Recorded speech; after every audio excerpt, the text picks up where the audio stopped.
What up, everybody? Welcome back to another YouTube classic. Ladies and gentlemen, we are back with another um another reacting to true scary story animations by your boy dangmattsmith. I did one last Sunday and I'm doing one today. If these get a like, I will do a lot more. All you have to do is hit that subscribe button. So let's get into it. A chewy pharmacy order is on the way for Peter. Short and sweet. The good boy whose Short and dislike sweet. taking Short and meds sweet. is matched on. Right now it's a brand spanking new, reacting to true story scary animations. Girl, you big. That out of here.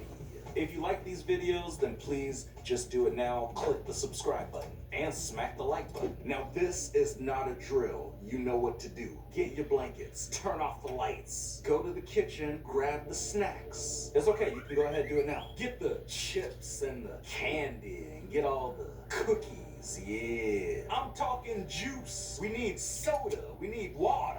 Nah, just juice and soda, yeah. Get the Pop-Tarts, toast strudels, get a waffle, whatever you got, and bring it back. And gotta give a shout out to MJV Animations. They're the ones that made these amazing animations that we're about to watch. And yeah, comment down below something scary.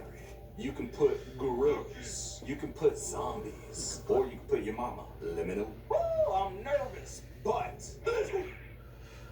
For some background of this story, I'm a female, and I worked at Target for a while, over a year ago. The Target that I worked at was very close to my apartment at the time, and it was a pretty enjoyable job for me. My favorite part was talking with coworkers and becoming friends with them. Mostly what I would do is work in the clothing department. I would do all sorts of things there, and it wasn't very stressful because things usually don't get busy like they do in the grocery section. booty. At the time of this story, I had been working there for almost 4 months. I remember it very well. It all started on a typical day at work. I was in the clothing department, particularly the women's section, straightening up items that were out of place. It was during the daytime, and the store was calm. This is when a tall man approached me. Assuming he was a customer who had a question about something, I greeted him, asking how I could help. The man stood there, looking directly at me with a somewhat Looks like creepy Michael grin on his face Jackson. for a moment. He then said, "Yes, you can help me by going out with me tonight." I laughed it off. I had no interest in going out with the man, but I wasn't scared of him or anything. I just told him that I had a boyfriend, even though I didn't actually have one. This was always the best way to tell off a guy that I wasn't interested in my experience. The man replied rather quickly, saying, "No, you don't." I told him that I did, and I asked the man if he needed help finding anything. He then responded with an even creepier reply.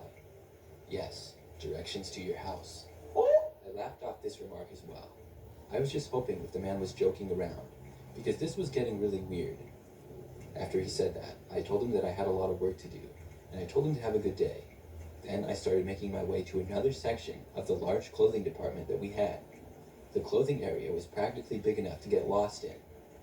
I was hoping to lose sight of the man, but when I started moving away, he followed. I made it to another section, and he was still next to me. I stopped. I didn't have a problem with confrontation, and I said to the man, "Why are you following me? You're kind of creeping me out." The guy put his hands up as if to say, "My bad." He then walked away, and it was a huge relief. I had dealt with customers asking me out or trying to flirt with me a couple of times. It didn't happen very often, but here and there it did. None of them had been nearly as bad as this, though. I kept working for several hours. By then, I had forgotten about my experience earlier, but I soon remembered when I spotted the same man. I couldn't believe it at first. This was now about 3 hours after our first interaction. For me, it was still mind-blowing that he was still in the store. Maybe he had left and then come back.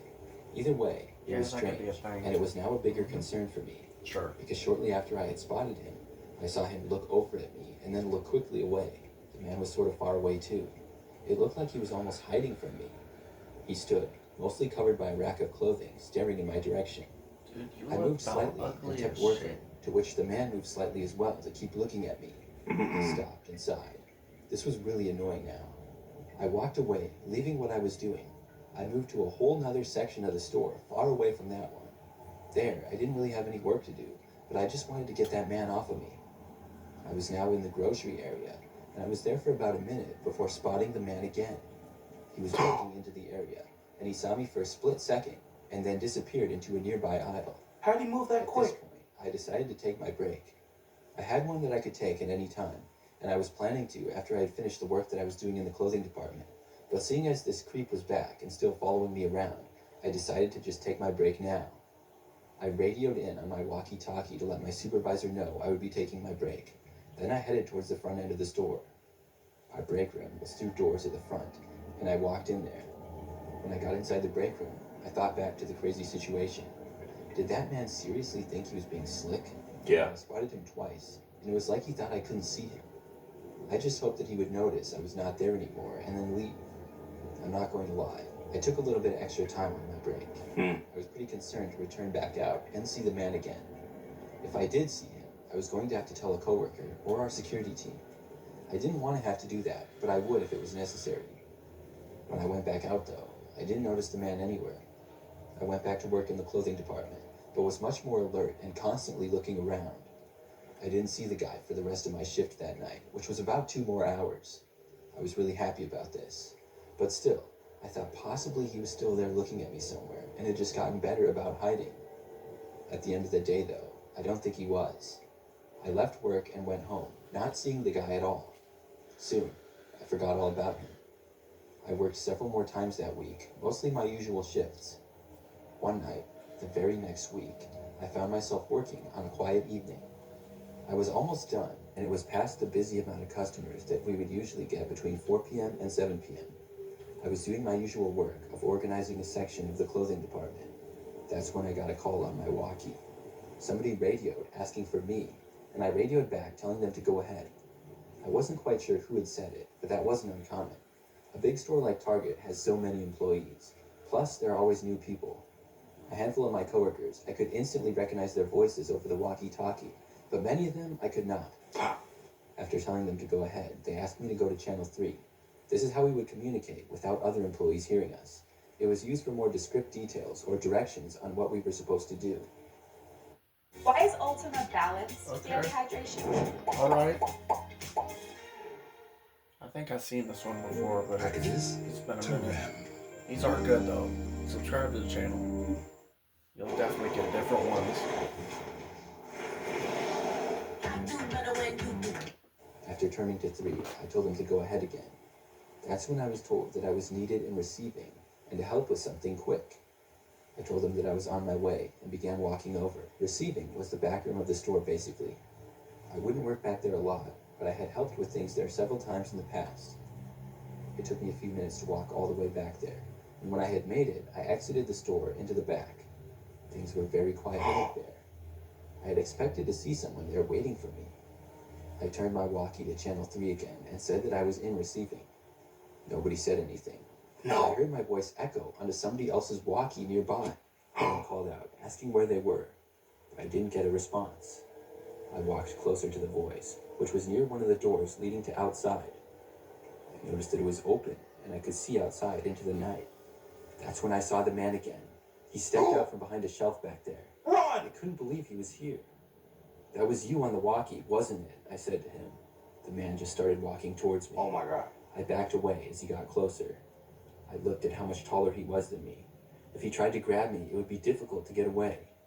He got closer, and I turned around. Don't but as just soon as I stand did, there. he grabbed my arm. Then he started to pull me backwards. I started yelling, but back there, it wasn't likely anybody would hear me. Suddenly, I heard the doors leading back to the shopping area open. I then saw one of my coworkers, Amy, walking over. I yelled at her, and she asked what was going on. The man let me go and then sprinted out the doors outside. I ran over to Amy and explained to her what had happened. Amy told me that she had heard the person asking me to go to Channel 3. She said that when she didn't recognize the voice and was just being nosy in general, she turned to Channel 3 as well. She was wondering what I was being asked to do. When she heard I was supposed to go to receiving, she found it strange, because she had just been there earlier in the night and wasn't aware of anything that would be done back there. She decided to see for herself, and I'm really glad that she did. We had to call the police and report the incident. but unfortunately, not much could be done. The man had bought a walkie-talkie and got on the same frequency as us, which was not hard to do at all. Many standard walkie-talkies were capable of it. I'm just glad I was all right. I worked at Target for a few months after that, and luckily, never saw the man again. No! Guys, stick with me. Don't go anywhere, please. I'm scared. We're just gonna watch one more, okay? Stay with me. Let's go. Hello? Last year, I moved into a new house far from the city. My new job was work from home, so I had no reason to be in a clustered and expensive city anymore. For the first couple months, I was enjoying everything about the place. Those eggs look especially good. Being so far from other people. But on a regular weekday afternoon, I got a knock at my door. This was actually the first time anyone had come up to my door at this place since I moved in, so it caught me a little off guard. I went up and opened the door to a tall, middle-aged man. How can I help you? I smiled to be friendly, thinking he was probably a neighbor from down the street. But strangely, the first thing he did was lean to the side and look past me into my house. Looks like It was like Frankenstein. he was trying to see who else was home. Being weirded out by his behavior, I pulled the door in and blocked the way with my body. Before saying anything, the man turned and walked away from the door. Why is he so I mad? stayed and watched him go all the way down the driveway and continue walking until he got to the street, where he got into a parked car and drove off. The fuck? Without a doubt, that was the strangest encounter I'd ever had with someone up until that point. Yeah. I really had no idea how to even think about it. That night, I stayed home for dinner just to make sure the man didn't come back. I debated calling the police to put in a report, but I thought I'd sound stupid for doing that just because some man came up to my door and did nothing. Around 9 p.m., I turned on the TV and tried to get myself more relaxed before trying to sleep. While I was on the couch, though, I heard a voice speaking outside. I quickly muted the TV and listened. What are you watching? It was muffled, but I could make out at least two separate people talking somewhere in the back of my yard. I ran up to the back window and opened up the blinds. In the distance, Oh, no. I could see two figures walking across my backyard. One of them had a long tool or object in his hand, but the other one was too hard to see clearly. They walked between the trees in my yard until they reached the side of my house. I went over to the side window and tried to see where they went, but I lost track of them and they had stopped talking. I checked every window. Call the but still cops. couldn't see or hear them anymore. The loud knocking at my front door made me jump and sent chills through my body. I walked up, trying not to make any noise, Constipated? and looked through the peephole. There was one man dressed in dark clothing and wearing a hat that covered his eyes. He had to be one of the men I'd just seen, but where was the other? What do you want? Your mom. I yelled, figuring they likely already knew I was home, or maybe I'd scare them away. The man stayed on the doorstep and looked over at the side of my house, then looked back at the door. After a few seconds, the lack of response started to terrify me. I went back to the living room to get my phone and call the police, but was interrupted by a loud smashing sound, followed by another and another. I looked across the hall and saw a man hitting a shovel against the back door. Oh, this is He personal. saw me and looked at me for a second, then ran away. I was so scared, I hesitated on whether to call the police or try to find somewhere to hide. Call the police! The best answer was obviously to do both, but my thoughts were interrupted again when I heard the side window getting hit. I got my phone and dialed 911 while the man continued to hit the window Are you serious? over and over. But just as the police picked up the phone, everything went quiet. And it stayed quiet until the police came. When they pulled in, I was surprised by a sudden commotion outside. It turned out to be the man at the door who had chosen not to leave. And after a closer look, it was the same man who'd come by earlier that day. Strangely, when the police detained him, he refused to say anything about the other man that was with him.